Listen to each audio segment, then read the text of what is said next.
I was going to rip his heart out. I'm the best ever. I'm the most brutal and vicious and most ruthless champion there's ever been. There's no one can stop me. Lennox is a conqueror. No, I'm Alexander. He's no Alexander. I'm the best ever. There's never been anybody as ruthless. I'm Sonny Liston. I'm Jack Dempsey. There's no one like me. I'm from Nairclaw. There's no one that can match me. My style is impetuous. My defense is impregnable. And I'm just ferocious. I want your heart. I want to eat his children. Praise be to Allah. Are you saying now, Mike? That's right.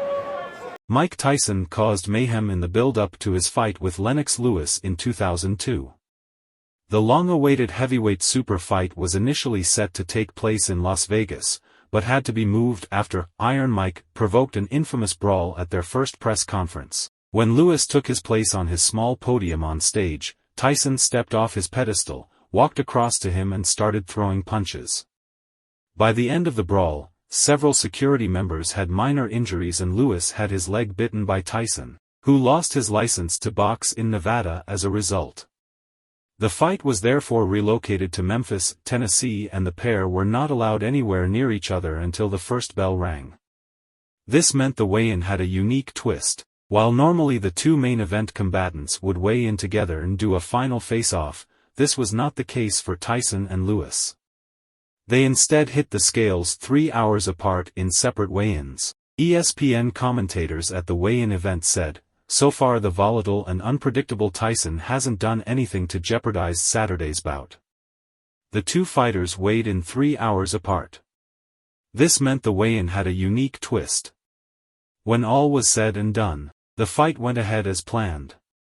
Fighting with a cold fury, Lennox Lewis battered challenger Mike Tyson into an 8th-round stoppage in Memphis, Tennessee. Lewis won every round by a wide margin. Tyson had a boxing style many boxing experts said would be Lewis' undoing, but the finished boxing skills of Lewis adeptly solved the problems presented by the Tyson style of slipping punches and ripping with powerful inside combinations. Utilizing a quick hard jab, a smashing right cross, a brutal right uppercut and crisp left hooks, Lewis pounded Iron Mike until his rock-like ability to absorb punishment faded to black. It was the best performance of Lewis' long career, and perhaps the poorest performance of Tyson's long career. In the first round Tyson tried to come out and slip his head from side to side. Lewis tried a few short jabs, slipped a couple of jabs, and retreated from a couple of bull-like charges from Tyson. Lewis held Tyson a few times, forcing the referee to separate them. Lewis frequently employed a stance with his legs spread fairly wide, so he wouldn't have to punch down as far at the much shorter Tyson. Lewis tried to chop down at Tyson's mobile head with strong right hands, as well as employing uppercuts. They traded several jabs evenly in one exchange and then Lewis landed a hard right uppercut that rocked Tyson. Lewis followed up with a hard left hook and right uppercut as Tyson covered up near the ropes. Tyson landed a hard left hook to the jaw later in the round, but it had little effect on Lewis. At one point Lewis grazed Tyson with 2 hard right uppercuts as Tyson grazed Lewis with 2 big left hooks. The first round was the most competitive of the fight but Lewis still won it easily. Lewis kept tying Tyson up on the inside, and frequently leaned on him. Tyson complained to his chief trainer Ronnie Shields about Lewis holding, and asked him to talk to referee Eddie Cotton about it. Shields made a very vocal complaint.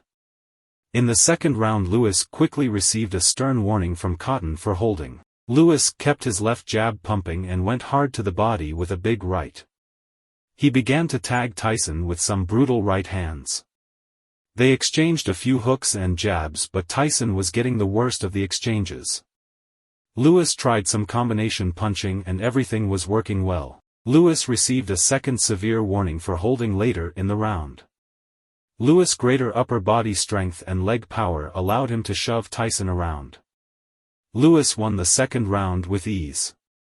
Between rounds, Shields demanded an ugly fight from Tyson. Lewis' corner told him to keep his hands up.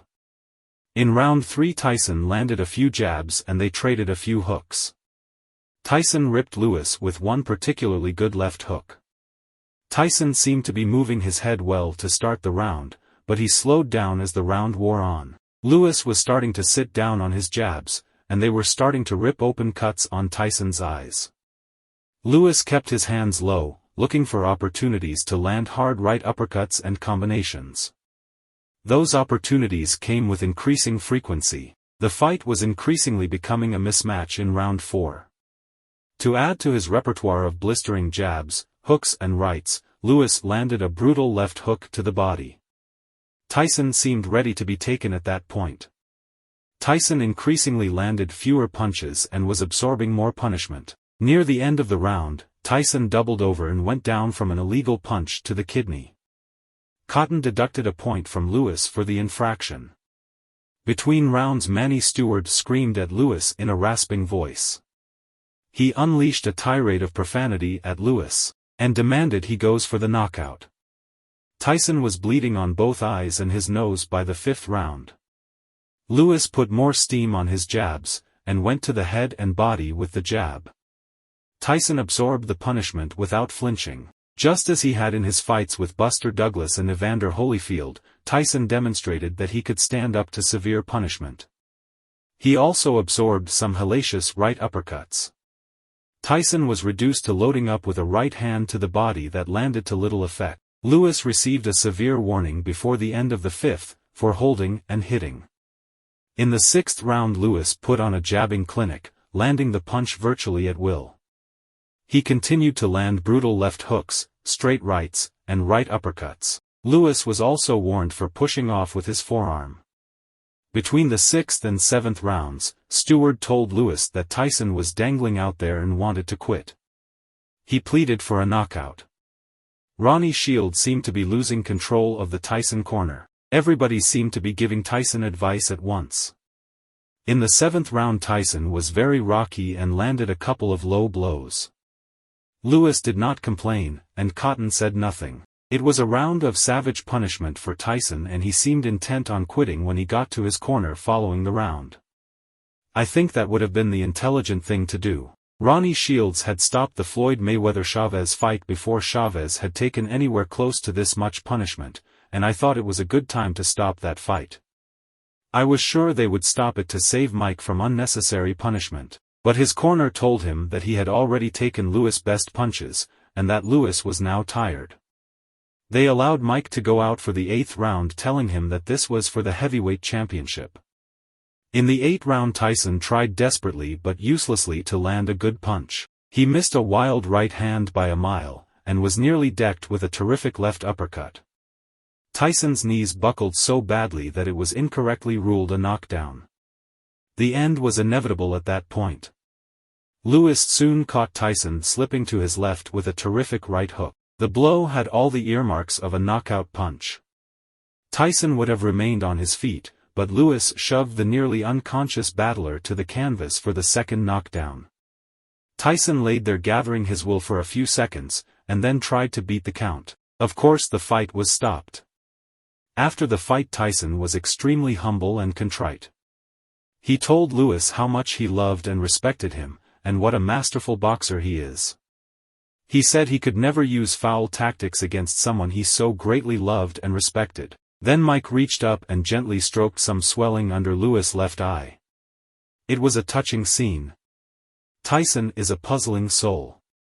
Whichever way Tyson plays it, he plays it to the extreme. For his part, Lewis was gracious in victory, and said he was amazed at the powerful punches that Tyson could absorb. Lewis said he would consider giving Tyson a rematch, depending on what boxing fans want. I don't think boxing fans will demand a rematch real soon. I feel that Tyson deserved this title shot, but boxing fans will want a fresh challenger. Lewis Klitschko perhaps. It depends on what happens in the upcoming Klitschko-Mercer fight.